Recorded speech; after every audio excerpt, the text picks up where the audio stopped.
fundamental y es el elemento cultural que también integra a esos bloques. No es casual entonces que existan 25 países que conforman en este momento la Unión Europea, por ejemplo, o la tendencia que hubo en algún momento, a pesar de las diferencias, entre lo que es la conformación de un bloque del sudeste asiático, cuyo liderazgo es asumido fundamentalmente por el Japón.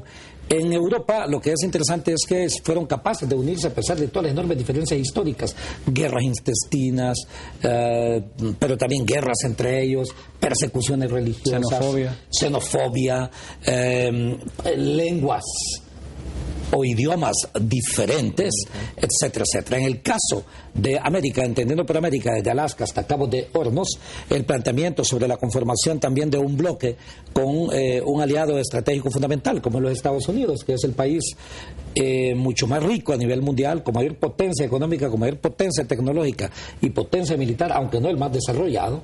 El más desarrollado continúan siendo los países nórdicos, ¿verdad? Los países escandinavos, en algunos momentos aparece Suecia, en otros Dinamarca, en otros Noruega, Finlandia en su caso, etcétera, etcétera. Esto demuestra que la tendencia en el mundo, que era la pregunta, es precisamente hacia la conformación de esos bloques.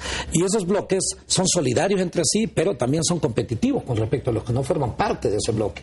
En consecuencia, la alternativa es cómo no podernos quedar, la autarquía, o sea, que el aislamiento de las naciones no es posible en este momento. De forma tal que Honduras, en ese contexto, tiene que ser ampliamente creativo.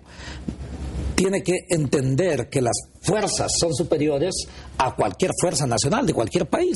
O sea, las tendencias de la globalización son superiores a la misma fuerza de los Estados Unidos mismo. Claro, ¿verdad? O sea, y en ese contexto que usted nos menciona, en esta época de los bloques, que definitivamente se deben de conformar, Honduras también entra en este juego, digamos que también con algunos hitos históricos, con algunos problemas o algunas cosas que ocurrieron, de las cuales estamos viviendo las repercusiones en este momento en nuestra macroeconomía. Completamente. Un hito importante, yo creo que el cual debemos de discutir, hay muchos definitivamente en la historia, pero un hito importante en la historia reciente de Honduras, para su desarrollo o no, es el tema del huracán Mitch. ¿Qué tanto el huracán Mitch condicionó o no el estadio que estamos viviendo actualmente? Perfecto. Digamos que hay dos elementos. El primer elemento, el que ustedes mencionan, que es un fenómeno meteorológico, que en alguna medida rompe con alguna historia económica en nuestro país, porque el Mitch significó en efecto un atraso en diversos aspectos, aunque fue una enorme oportunidad.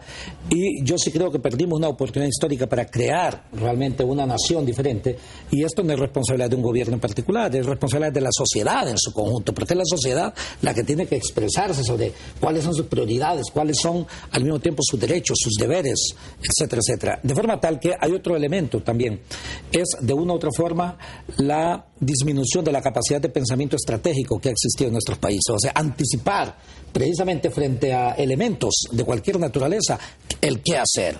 Yo recuerdo que los hondureños hemos sido líderes en la región latinoamericana, al menos en el siglo XIX. Recordemos que el que plantea todo el liderazgo a nivel de la Federación Centroamericana, imbuido por todos los conceptos filosófico-políticos y culturales del iluminismo europeo, es precisamente un hondureño, Francisco Morazán. Tenemos también al Sabio Valle, que es el redactor de la independencia. Tenemos a Ramón Rosa, que inclusive junto con Marco Aurelio Soto fueron en su caso muy ligados como ministros de instrucción pública en Guatemala, que crean también la reforma liberal después de haberla iniciado, reforma liberal en el sentido no partidario, sino que en sentido filosófico. Primero comienza precisamente en Guatemala y a mediados del siglo precisamente XIX, en el último cuarto del siglo XIX, 1860 y fracción, de una u otra forma se impulsa en nuestro país. Planteo eso porque lamentablemente en los últimos años hemos tenido más bien una especie de involución con respecto a que nuestro país sea líder en la región centroamericana, y hemos pasado de ser el país líder a un país no necesariamente en la primera línea, de forma tal que el Mitch, volviendo a esto, produjo una actitud que a mi manera de ver establecer una serie de condiciones para establecer una serie de fortalezas en nuestro país. Y esas fortalezas estaban dadas sobre todo en tratar de elevar nuestra capacidad de solidaridad, el elemento de justicia, la cohesión social, a la que Tulio muy bien hacía referencia, porque no basta la búsqueda del crecimiento económico, entendiendo por crecimiento económico el aumento de la producción, el aumento incesante, diríamos, de la producción. No basta con crecer, no basta con generar riqueza. Hay que generar riqueza, pero hay que distribuir también. Y los países que mejor se han desarrollado a nivel mundial, es el ejemplo de los Estados Unidos, es el ejemplo de los países europeos, es el ejemplo de muchos países asiáticos, son aquellos que han sido capaces de tener, primero, pensamiento estratégico, segundo, visión, tercero, liderazgo, realmente desde los jóvenes, las mujeres, los políticos en general, pero también han tenido compromiso nacional. Y aparte de tener compromiso nacional, han tenido, ligando todo esto, visión de integrarse, más allá de una integración nacional. Doctor, sí, o sea que estamos planteando de que post-Mitch, cuando estaba todo el auge de la reconstrucción nacional, como ciudadanía, como país, pudimos haber hecho una serie de reformas, una serie de procedimientos para garantizar una planeación estratégica a largo plazo que nos condujera a otro tipo de desarrollo que no tendríamos en este momento. Entonces la pregunta que vendríamos a hacer, porque eso de interpretación de las cifras macroeconómicas se vuelve casi siempre una abstracción que muy pocas personas lo entienden. Sí. Entonces tal vez su valoración de cómo estamos hoy, 2007, a casi 10 años de lo que ocurrió, perfecto, para poder entender lo que se viene, lo que podría venirse en los años que nos suceden. Perfecto. Yo coincido en que, en efecto, parece para mucha gente abstracto el leer las cifras económicas. La diferencia es que lo viven, ¿verdad? O sea, la pobreza se vive, sí, la exclusión se vive. Cuando ustedes plantean el tema de las remesas, obviamente esto significa un serio problema de exclusión en nuestro país. O sea, la incapacidad que hemos tenido como sociedad de generar a todos los miembros de nuestra sociedad igualdad de oportunidades, que es uno de los principios elementales del sistema económico, el sistema político en el que nosotros vivimos.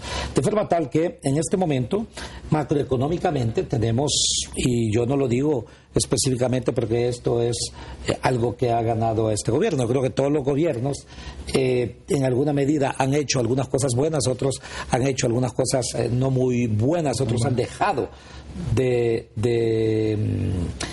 ejecutar una serie de elementos. Entonces, macroeconómicamente yo les puedo decir que si lo vemos en términos del coeficiente de endeudamiento, como se dice, o relación de endeudamiento con respecto a la capacidad de pago de largo plazo, bueno, producto de las condonaciones, estamos en buena situación. El otro elemento, la tasa de inflación, es manejable, de un dígito, digamos, medio.